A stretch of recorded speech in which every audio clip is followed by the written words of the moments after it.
E se eu dissesse que os poetas, esses mestres da linguagem, são os verdadeiros criadores da nossa realidade? Que as civilizações, na verdade, não são construídas com tijolos e cimento, mas com versos? Essa é a ideia central e bem ousada que a gente vai explorar agora, mergulhando de cabeça no poder que as palavras têm de moldar o mundo. E a nossa jornada começa com uma pergunta que pode parecer meio estranha, sobre poema, que é basicamente a base de toda a civilização ocidental, a Ilíada. A pergunta é, por que os discursos lá são tão longos? Sério, por que os heróis gregos não iam direto ao ponto? A resposta para isso, olha, revela um poder quase que oculto da linguagem. Porque no coração da Ilíada, o que a gente vê não é só uma guerra física, com espadas e escudos. É também, e talvez principalmente, uma guerra de realidades. E essa guerra é travada com o quê? Com palavras. O confronto principal acontece entre o maior de todos os guerreiros, Aquiles, e o mestre da oratória, Odisseu.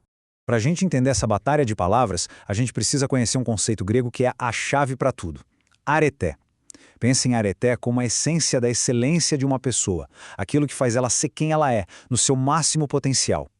E para os gregos, existiam basicamente dois caminhos para expressar a areté: o do guerreiro, personificado por Aquiles, e o do orador, que era o domínio de Odisseu. Tá, mas e daí? Por que essa tal de arete é tão importante?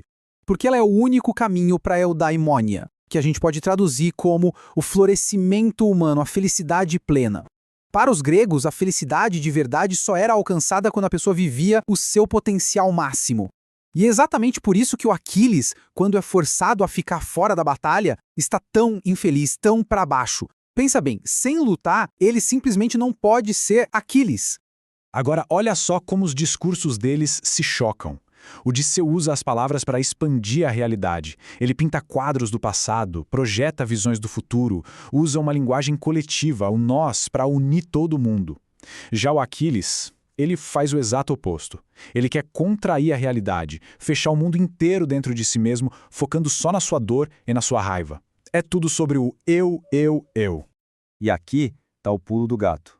Para os gregos, um discurso não era só uma conversinha, era uma arma. De verdade, era uma tentativa de projetar a sua própria versão da realidade no mundo e forçar os outros a viverem dentro dela. É como tentar criar um filme e obrigar todo mundo a entrar na tela. Beleza. Agora vamos ampliar o nosso foco. Vamos sair dessa briga específica entre os heróis para enxergar o quadro maior. Porque esse mesmo princípio não se aplica só a uma discussão, mas sim à construção de civilizações inteiras. E o material de construção? O poder da linguagem poética. E como os poetas fazem isso? Usando as suas ferramentas, claro. Imagens tão vivas que pintam quadros na nossa mente. Metáforas que nos fazem ver o mundo de um jeito totalmente novo, criando conexões surpreendentes. A escolha precisa, poderosa de cada palavra. A estrutura de cada frase.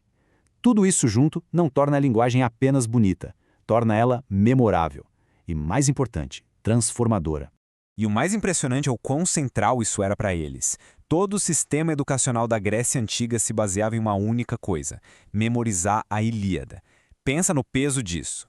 Ao fazer isso, os jovens gregos não estavam só aprendendo uma história de guerra. Eles estavam internalizando a arte de construir a realidade com palavras.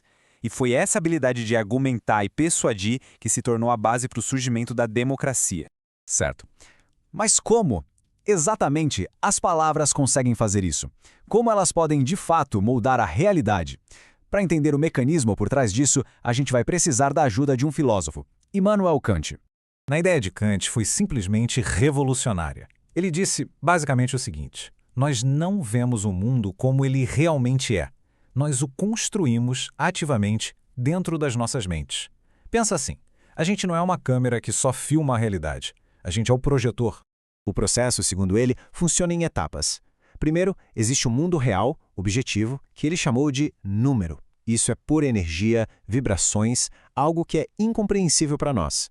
Aí, a nossa mente pega esses dados brutos e passa por uns filtros que já vêm de fábrica, digamos assim. Tempo e espaço. O resultado que sai do outro lado é o fenômeno, a realidade organizada, do jeito que a gente percebe. Ok, mas se cada um de nós tem seus próprios filtros mentais, como é que a gente consegue viver num mundo compartilhado? Qual é a ferramenta que sincroniza os filtros de todo mundo? Adivinha? A linguagem. A linguagem é a chave mestra. É ela que nos permite pegar nossas percepções individuais e construir juntos uma realidade coletiva. E se a gente segue essa linha de raciocínio, a conclusão é inevitável e poderosa. Se a linguagem cria a realidade, então aqueles que dominam a linguagem são os verdadeiros criadores. Isso eleva o poeta a um outro patamar, quase como um profeta, um canal para uma consciência superior. A ideia aqui é que os grandes poetas têm essa capacidade única de se conectar a uma espécie de consciência universal. Dá para imaginar como uma internet psíquica divina, onde todas as memórias, todas as histórias e todos os arquétipos da humanidade estão guardados. O que eles fazem é baixar essa informação e traduzi-la para nós em forma de poesia.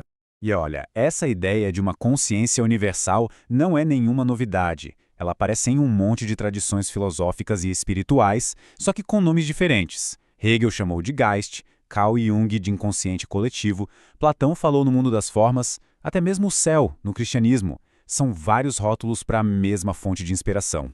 O poeta Percy Shelley resumiu isso de um jeito perfeito. Ele disse que os poetas são como espelhos refletindo gigantescas sombras que o futuro lança sobre o presente. Eles canalizam uma inspiração tão profunda que muitas vezes nem eles mesmos compreendem totalmente o que estão dizendo. Eles são apenas o canal para o futuro se comunicar com o presente. Tudo isso nos traz a nossa conclusão. Afinal, por que uma obra como a Ilíada, com milhares de anos, ainda ressoa tão fundo dentro de nós? Por que essas palavras antigas ainda nos comovem tanto? Qual é, de fato, o seu legado imortal? A resposta é que a Ilíada não é só um livro, não é só uma história. Ela é uma memória viva. Quando lemos aquelas palavras, não estamos só acompanhando uma narrativa. Estamos, na verdade, abrindo um portal que nos conecta diretamente com essa consciência universal, com as verdades eternas da condição humana. Uma analogia moderna para isso seria a seguinte: ler os grandes poetas é como fazer um upgrade no seu Wi-Fi mental. De repente, a sua capacidade de baixar insights, empatia e criatividade diretamente do universo aumenta exponencialmente. A conexão fica mais rápida, mais forte.